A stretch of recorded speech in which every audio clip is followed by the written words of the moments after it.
Oui, exactement. On a au parc floral deux résurgences du Loiret, donc c'est-à-dire à deux endroits de l'eau qui sort de terre.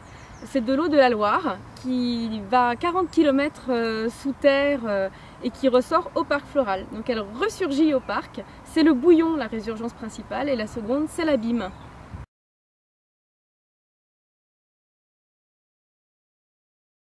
Oui, parce que c'est une telle curiosité hydrogéologique qu'à l'époque de construction du château de Versailles et du Grand Parc, le Loiret intriguait énormément la cour et toutes les personnalités de notre royaume. Donc au château de Versailles, il y a une fontaine avec plusieurs sculptures, et sur une des sculptures, il y a un petit cours d'eau qui s'échappe d'une amphore, et ça représente le Loiret.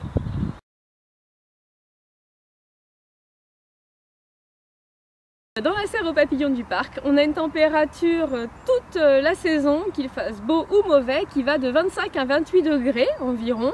Un taux d'hygrométrie, donc c'est l'humidité qui se trouve dans la serre, de près de 80%. C'est pour ça que quand vous rentrez dans la serre, vous avez de la buée sur vos lunettes.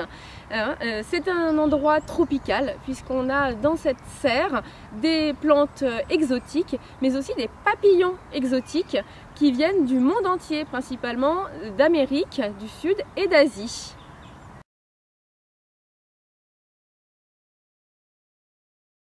Au parc floral, on n'utilise pas de pesticides, ni d'herbicides, ni d'insecticides en fait. Tous ces produits n'existent plus au parc depuis 10 ans maintenant.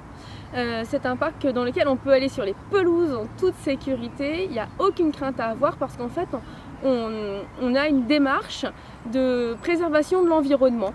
On laisse les insectes et les herbes indésirables pousser. On a besoin d'elles pour un équilibre dans le sein de notre environnement et pour que nos jardins de présentation trouvent leur épanouissement spontanément en fait.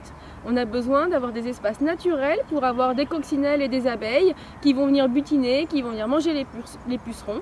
Et si on utilise des produits, on tue tout ça et après c'est fini. Il y a des maladies qui s'installent. Il nous arrive d'utiliser des produits naturels.